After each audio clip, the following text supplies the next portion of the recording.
Hello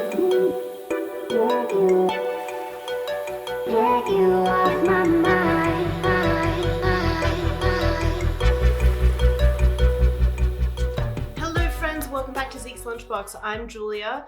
Zeke's Lunchbox is my art pseudonym. I just want to put that out there just because people call me Zeke. The Zeke's Lunchbox name encapsulates so many creative ventures. It's the name of my channel, it's the name of my artist. A pseudonym, it's a brand as well, so yeah, Julia or Zeke is totally fine. Now, if you are new here, I'm an artist. I'm not your typical YouTube artist. I don't really know what that is, but I guess my art is like lowbrow. It's like pop surreal lowbrow, colorful sci-fi work. If that's your jam, keep on watching because I'm about to show you truly my favorite painting I've ever made. I think my greatest painting I will probably make in a while. Definitely the best painting I will make until my solo exhibition in 2024. But yeah, let me give you some backstory to where this painting resides, why it was made, yada yada yada. Let's get into it. Around this time last year in 2022, me and two other artists, we wanted to explore our works to another level,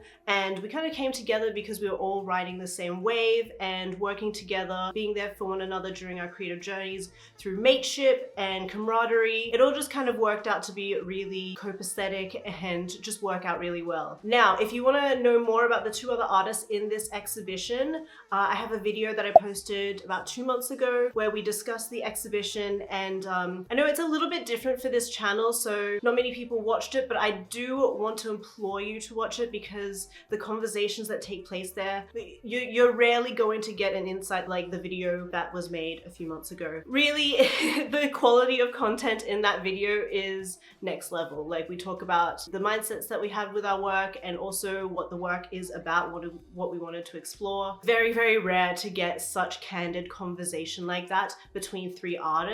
Everyone's always yapping on about gatekeeping this, gatekeeping that. We are giving it all to you on a silver platter. So if that is something that you're interested in and you're a student and you want to know more about the art industry, or you're a hobby artist and you're really intrigued on like how does the industry actually work, please go watch that. So our art exhibition Fenestra happened in late July 2023. I had been working on the exhibition for about a year in terms of like trying to find a venue, trying to find, and then, you know, making all of the work. And this painting here is the last big painting that I worked on in the exhibition. The exhibition holds three large for me anyway, if we're talking about other comparative works in the painting sphere. Very small, but large for my artist journey. Three large paintings that I worked on for this exhibition.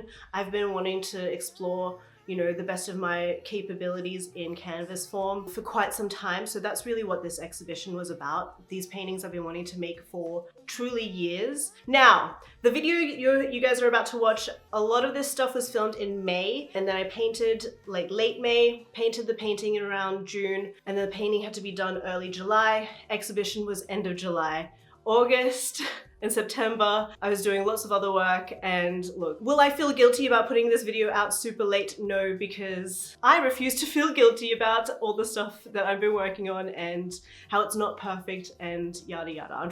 I'm not feeling guilty about my output anymore. I just don't find it productive. So when these videos get made, they get made. What can I do about it? I'm a one-person operation. All right, so that's really kind of, it's a painting at the end of the day. Like, let's not overthink it. It's a painting for an art exhibition. It's not like groundbreaking concepts for you guys to try and grapple with. If you do want to see the other two paintings from this series, I'll just pop them down below so you can just get a bigger picture of what the whole body of work looks like. But this painting is a piece that I'm exploring within not only my artist identity, but, you know, my heritage. Growing up in Australia as half Filipino, half Jewish, especially in the 90s, you don't get given that much space to explore your heritage. And through my adult life, I've been exploring what it means to be Filipino, Asian Australian a lot more. And that's kind of what this piece is about. This piece is kind of a visual metaphor for gates and like gatekeeping of this new journey that I'm going to be taking in. I talk about it a little bit more in the artist video, the artist chit chat video that I discussed. And then at some point this year, I would love to talk back on a bunch of the works that I've made this year, because I do believe that they need a little bit more discussion so I can really talk to you about the symbolism in the pieces.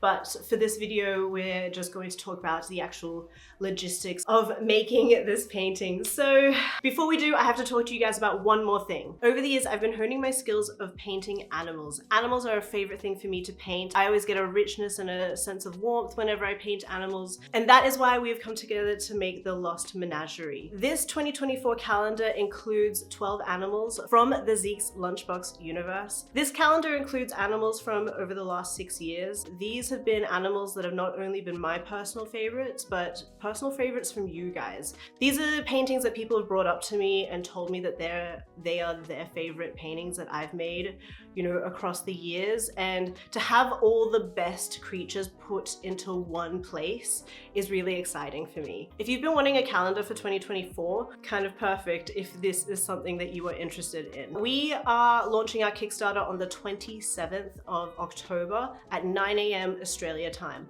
I will pop up on screen the time translations for your location. It'll be really exciting to bring this project to life, and also a much more affordable way to bring art into your homes. I know times are tough at the moment, so that's why we wanted to make a calendar. A calendar is something that's a lot more affordable for a wide range of people, and I've been wanting to make a calendar for years, so it's kind of appropriate for right now. When we launch the Kickstarter, we have an early bird special where you get 3 free stickers in our top tier bundle, and that will only be available for 24 hours upon the launch of the Kickstarter. So with that being said, we're hoping that you guys jump on board straight away and nab your free stickers in the first 24 hours of the campaign. I will pop a link down below if you want to follow the project. Honestly, all the information on the project will be posted on there on the 27th of October, so you can get further details there. In the meantime, you can follow the project as well, and that'll give you an email notification for when the project goes live. Next week, I'm going to talk a little bit more about each individual artwork in the calendar. So anyway, it's a calendar and it's got animals. Like, don't overthink it. It's not that complicated. If you like my work, this is a really great opportunity to have my pieces in your home all year round. Thank you so much for backing, and let's get to the video.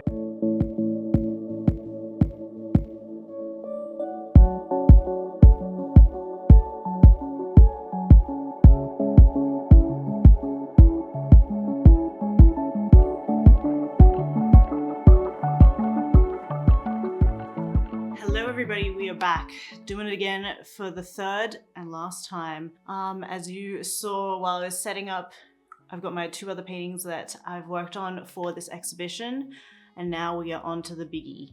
I'm working on a collaborative art exhibition that will be launching in July. I'm going to do another video kind of actually talking about the meaning behind all the pieces, the thoughts, and everything that I want to just actually chat about when it comes to the paintings and not just the technical side. I'm going to do another video just talking about that and introducing the other 2 artists that will be in the exhibition as well. But these vlogs are more like a behind the scenes, really showing you how these pieces come together rather than me actually talking about the ideas and concepts behind the paintings. Last night, I primed and painted the sides of the piece. So what I've been doing and what I learned from this first piece is that the sides of the paintings, I just want them to be like a solid copper color. So what I do is paint the sides first, and then I tape them, and then I seal the edges with the copper paint again, then I gesso it, and then it gets a layer of pink, and then I use my projector to project the artwork onto it. The projector that I'm using, LED Pico projector AXA. I will link it down below. It is tiny, and you'd think because it's small and it's just a projector and has one function, it wouldn't be expensive, but goddamn, this thing was spenny. So I did buy a different projector when I moved on to larger pieces. That first projector was a big flop. I thought I could just buy like a $50 projector. No ma'am, I bought this beast instead. That's been how I've been projecting the artwork onto the canvases. Over the last week, I've been sketching up this piece, and I'm really excited for this one. What I've learned with the other two pieces that I've been working on, there I have videos of those if you haven't seen them, linked it down below. What I've learned with those pieces is I need to get rid of yellow. I just want to eradicate one color just because when you add in one more color, it just adds more time in, and also visually, as much as I love these two pieces, I think they're a lot.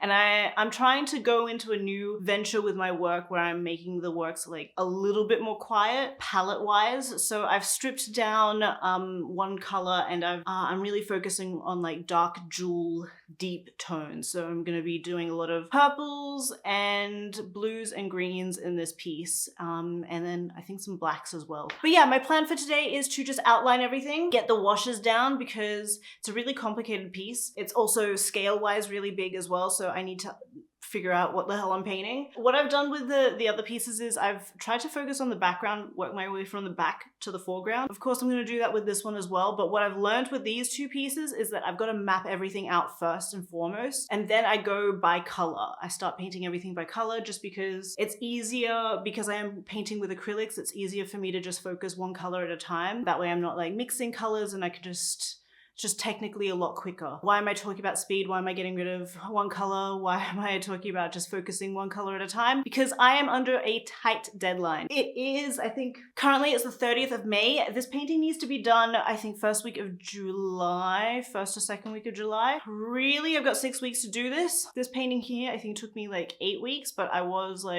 messing around for quite some time. This one here is gonna take seven including the sketching week. So let's see. It's gonna be tight, but I was really rusty with this large one. I did do 2 other paintings earlier this year of an angel and a devil to get me back into acrylic painting, and that helped a little bit, but I'm well and truly warmed up now after doing these 4 paintings. Devil, angel, puzzle, and the band, and now we're working on the gates. No more talking, let's just do these washes.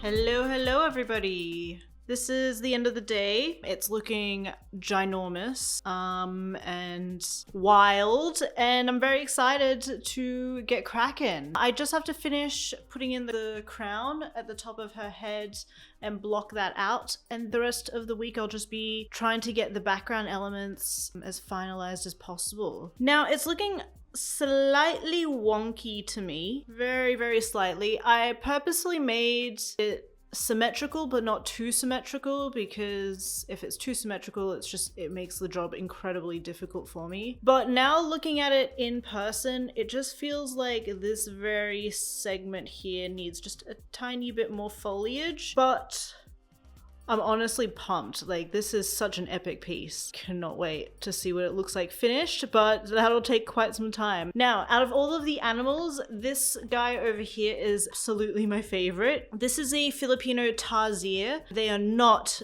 this scale normally compared to a human. They are, I believe, a primate, but they are around, I think like 16, maximum I think is like 16 centimeters. Let me see what that is in inches, one moment. So 16 centimeters comes to about 6 inches. So they're tiny, tiny little animals with incredible ginormous eyes, and yeah, I'm excited to get cracking with this one. The whole theme of the painting is a nod to my Filipino heritage. She's got a crown that is in the same shape as the Filipino flag. All of the animals in it are based on Filipino animals. The cats based on some wild cats that the Philippines has, but I will talk a little bit more about those when we get to them. Hello. I've been working on the background today. Did the background so much quicker than I thought I would. I think just after working on these 2 pieces, I don't know, I feel like I've just worked out like which brushes work best for me, and I've worked out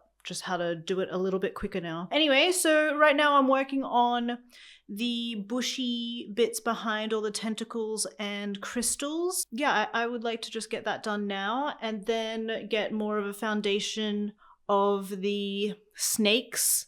Oh, I called them tentacles before. I mean snakes. I want to get all the snakes, like the foundations and the shapes of the outer snakes kind of done as well. And then hopefully tomorrow I'll have a decent foundation of all of that stuff to, you know, start really rendering them all. Did a tiny little bit of the face. Again, you know, I put layers down and then I have to wait and I move on to other bits, and I'm just bouncing around all over the place like I did with all the other pieces. So just wanted to check in and let you guys know where I've been at.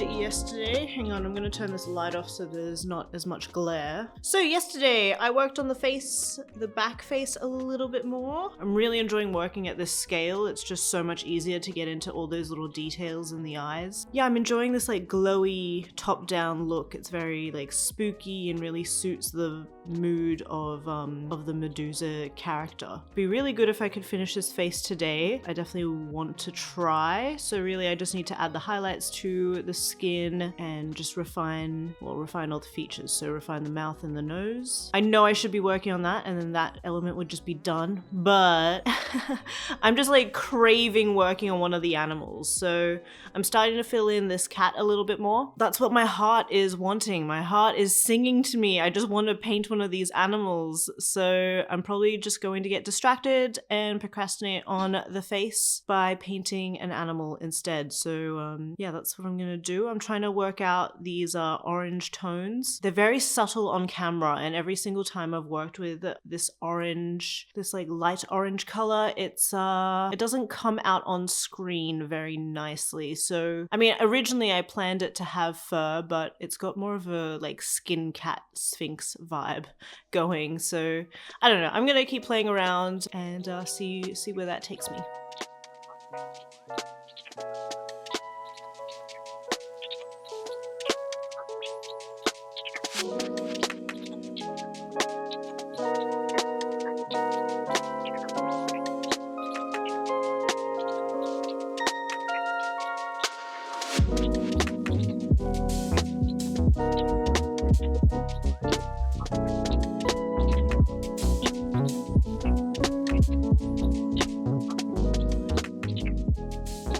Hello. In typical Julia fashion, we're very discombobulated right now. The canvas is on an angle, just so you know. I have been working on the cat ever so slightly, but I've more been working on the crystals. So let's go back up here. I've just been working on the crystals just because, well, really, I wanted to have them done last week. But yeah, I got distracted in typical Julia fashion. I'm getting just with all of these paintings, I'm getting very distracted where I set myself out to like paint a particular area and then I'm just like, nope, I'm gonna paint this area instead. So if I say I'm gonna paint a particular part and then you see me paint a totally different part, just know that I'm like procrastinating. If I give myself a task, I'll just be productive somewhere else. So that's what's happening.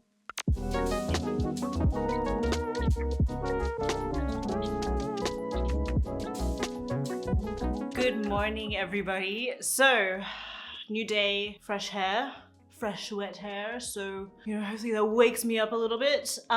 We've got some sunny skies in Melbourne today and it's also winter, so I particularly love a sunny winter day.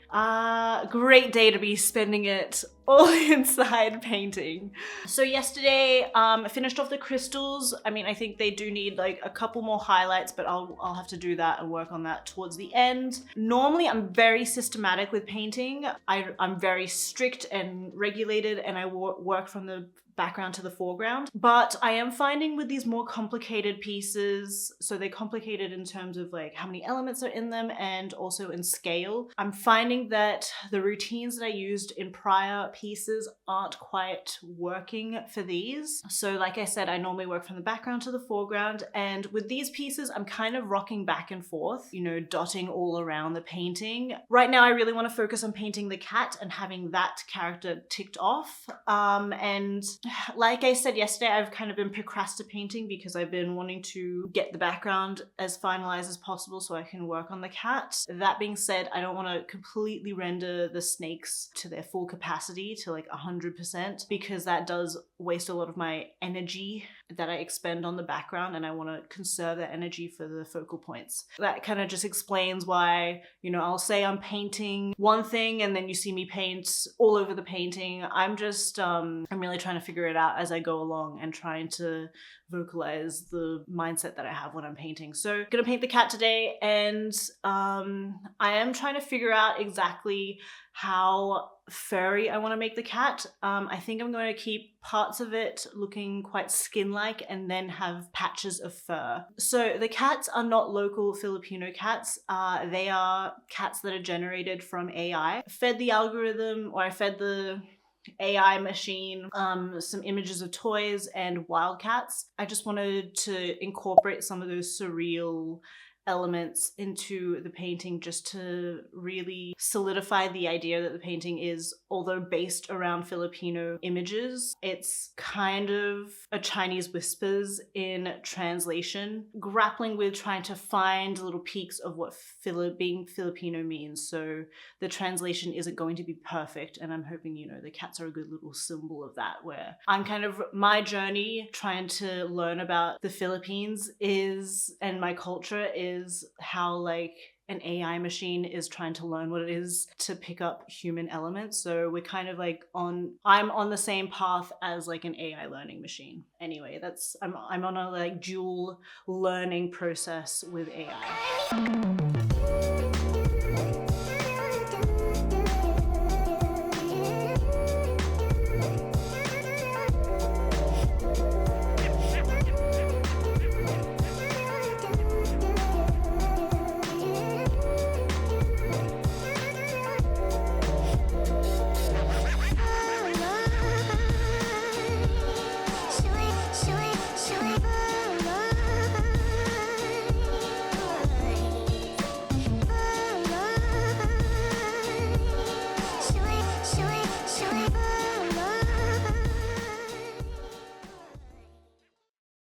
I spent Sunday and Monday painting off camera just to catch up a little and really zero in and go full paint mode. But I wanted to show you guys. The glare is really difficult to show. Hang on. Let me turn off a light and then maybe you can see it a bit better. Not really. Anyway, I've worked on the snakes on this side, so now the crystals and all of these background snakes are really coming together. So we're really focusing on just this area.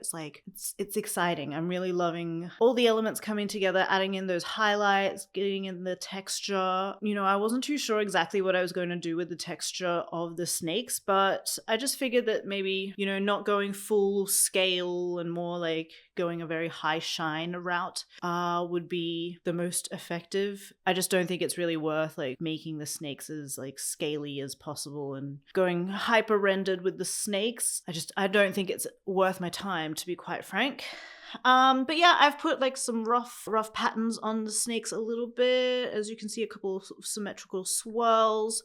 I'm trying to work out the face and what kind of face I want to go with. I think I'm going to make all of the look in continuation with all the other animals. I'm going to continue and make the snakes like really cute. I've got one creature that I painted a few years ago. It's like a prawn underwater tentacly cute creature, and I kind of want to go down that like cartoony My Little Pony inspired sort of face. So instead of making it like a really realistic snake, I'm gonna go the cute kawaii route.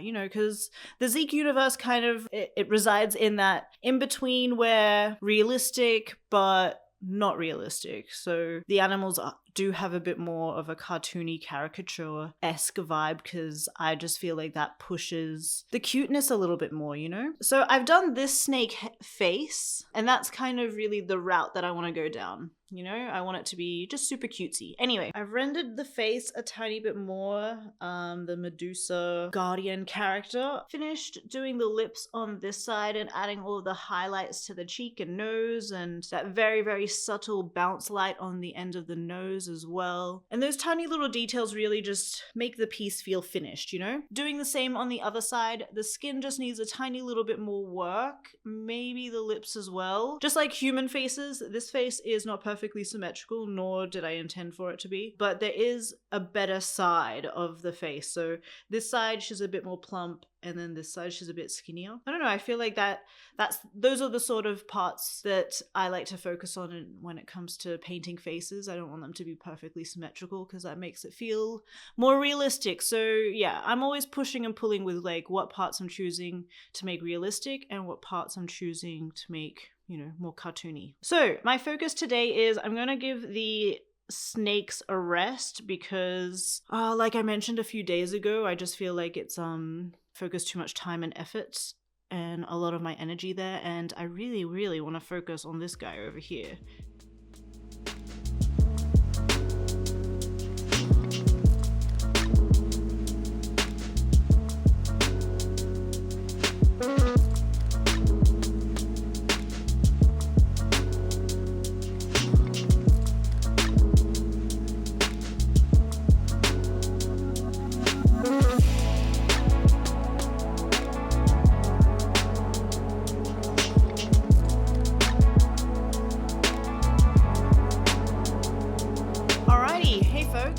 So I finished the Tarsier. I think they're looking fresh, they're looking sharp. I've got to finish the tentacles. I keep calling them tentacles because I guess like we're not seeing the snake heads, but you know what I mean. Snake heads / tentacles. So when I say tentacles, I mean snakes, just so you know. But yeah, I need to finish all the snakes in the background, and by finish them, I mean just like add in the texture and highlight. All of these over here, and then we're getting close to the background, you know, the background being finished. But anyway, yesterday I moved on to painting this guy over here. He's gone through quite a transformation. I'll show you the original sketch, the AI generated art that it was based off, and one of the evolutions, what it's looking like right now. So as you can see here, I've put in its pupils. I don't know if I'm like particularly enjoying the pupils. Quite liked it when I was looking back on my phone yesterday. I quite liked what it looked like when eyes more looked like they were whited out, so it looks like cat would be blind. I'm just preferring that, you know, green out the eyes a little bit more and just refine him. So focus on the forehead, the ears, and the body a bit more. I added in this little bit here because I wanted it to look like he had all of these like horns coming out of him. Unfortunately, to me, it kind of just looks like another arm. I think I have to erase it. I think I have yeah, I think I need to go back over it with the purple and erase that bit. A bit annoying, but whatevs, that's just how it is. I wasn't enjoying what he was looking like before. He looked, I don't know, his face was very like gaunt, and I wasn't liking the patterns on his face. So he's gone more to this like wispy, ghosty looking cat instead. So I'm gonna continue with that, and then I'll check in with you guys after.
Okay, folks, as you can see, I'm working on the face, and there are my references. I'm not really going for any likeness. I'm really just using the references that I have just as a jumping off point. I have found that I've had to take some photos of my own face a little bit, just because the lighting's just not quite right, and I'm struggling a little bit with capturing the lighting and capturing the foreshortened, like slightly chin up position. I'm on struggle street right now, so I thought I would just share that point of view. She's looking a bit rough, especially because she is green. It can skew to feeling like very ghoulish very quickly. Hue-wise and tone-wise, it is quite dark at the moment, so I'm trying not to overanalyze and be judgmental in the moment, and just keep pushing through.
Okay, you guys, thank you so much for watching. Let me know out of the 4 animals, which one is your favorite? I have my personal faves, but I would love to hear yours. And don't forget to go to my Kickstarter that is launching on the 27th. Thank you so much for supporting. See you guys later.